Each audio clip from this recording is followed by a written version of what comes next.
Bugungi darsimiz mahsulotni sotish tafsilotlari.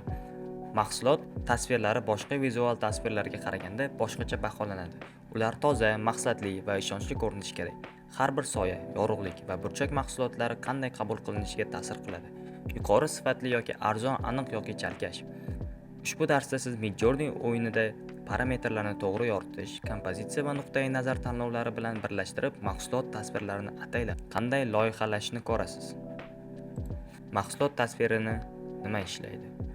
Ushbu mahsulot tasvirlari odatda bir nechta xususiyatlarga ega. Mahsulotni bir qarashda o'qish oson. Yoritish shakl va teksturani ta'kidlaydi, hech narsa mavzudan chalg'itmaydi, ramka qasddan qilingandek tuyuladi. Bunga erishish ko'proq so'z qo'shish haqida emas, gap to'g'ri cheklovlarni o'rnatish haqida.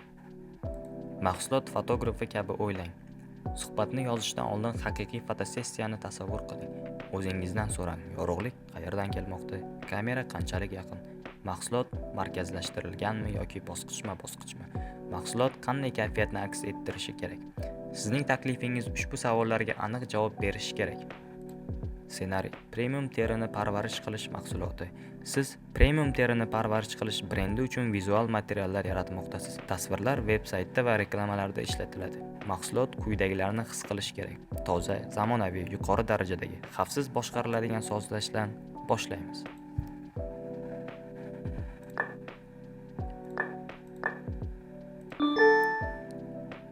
Ajoyib. Nima uchun xom rejim ko'pincha mahsulot tasvirlari uchun foydali? Bu ko'proq ijodiy effektlarni qo'shadi, o'zgaruvchanlikni oshiradi, tafsilotlarni toza va realistik saqlaydi. To'g'ri, mahsulot vizuallari aniqlik va aniqlikdan foyda oladi. Nima uchun xom rejim mahsulotlar uchun muhim? Mahsulot tasvirlari uchun odatda ko'proq emas, balki kamroq talqin kerak bo'ladi. RAW rejimi Midjourney quyidagilarga moyilligini kamaytiradi. Haddan tashqari uslublash, ranglarni bo'rttirib ko'rsatish, badiiy teksturani qo'shish. Bu sirtlar qirrali va nisbatlarni yanada realistik va boshqariladigan qiladi. Sotiladigan yoritish. Yorug'lik mahsulotni suratga olishda eng muhim elementlardan biridir. Ko'rsatmalarda yorug'lik quyidagilarga ta'sir qiladi. Mahsulot qanday yaltiroq yoki mot ko'rinadi? To'qimalar qanday paydo bo'ladi? Tasvirlar qanchalik yuqori sifatda ko'rinadi?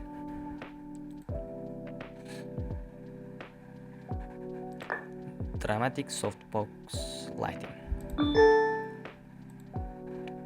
Dramatik yorug'lik obyektlar atrofida ko'plab keraksiz o'tkir soyalarni yaratadi. Toza mahsulot tasvirlari uchun odatda yumshoq boshqariladigan yorug'lik eng yaxshi ishlaydi. Soft side lighting. Tarkibi kamroq ko'proq. Mahsulot tasvirlari kamdan kam hollarda murakkab sahnalardan foyda ko'radi. Keling, chalg'ituvchi narsalarni olib tashlash tasvirlarni yaxshilashga qanday yordam berishini ko'rib chiqaylik. No props. Nima uchun bu yerda rekvizitlar yo'q? Foydalimi bu? Yorug'lik sifatini yaxshilaydi, bu ijodkorlikni oshiradi, mahsulotga to'liq e'tibor qaratadi. To'g'ri, mahsulotga to'liq e'tibor qaratiladi. Aniq istisnolar diqqat markazini himoya qiladi. Toza kompozitsiya quyidagilarni anglatadi. Bitta aniq diqqat markazi, muvozanatli oraliq, raqobatbardosh elementlar yo'q. So'rovlarda bu ko'pincha mavjud bo'lmagan narsani aniq aytishni anglatadi. Xo'sh, to'g'ri nuqtai nazarni tanlash. Nuqtai nazar mahsulot qanday qabul qilinishini boshqaradi. Mahsulot umumiy nuqtai nazarlar quyidagilarni o'z ichiga oladi. Ko'z darajasidagi, neytral va realistik. Bir oz yuqoridan pastga, toza va tijorat. Yaqindan suratga olish, material va detallarga e'tibor qaratish. Agar ataylab ishlatilmasa, haddan tashqari burchaklar ko'pincha chalg'itadi. Toza tijorat mahsulot tasvirlari uchun qaysi sozlamalar eng yaxshisi? Yuqori tartibsizlik va yuqori g'alatilik, mavhum yoritish va ekstremal burchaklar, xom rejim, past tartibsizlik, boshqariladigan yoritish. Albatta to'g'ri. Toza mahsulot vizuallar nazorat va oldindan aytib bo'lishni afzal ko'radi. Mahsulot tasvirlarini niyat bilan loyihalash. Mahsulotning Kuchli tasvirlari omad bilan bog'liq emas, ular quyidagilardan kelib chiqadi. Qasddan yoritish, oddiy kompozitsiya, aniq nuqtai nazar, cheklangan parametr tanlovlari. Bu elementlar birgalikda ishlagandan so'ng Midjourney taxmin mashinasi emas, balki boshqariladigan studiya kabi ishlaydi. Hozir nima qila olasiz? Endi siz quyidagilarni qilishingiz mumkin. Toza tijoratga tayyor mahsulot tasvirini yarating, yorug'lik va burchaklarni ataylab tanlang. Realizmni himoya qilish uchun parametrlarni birlashtiring. Sozlamalaringizni bir nechta mahsulotlar bo'yicha kengaytiring.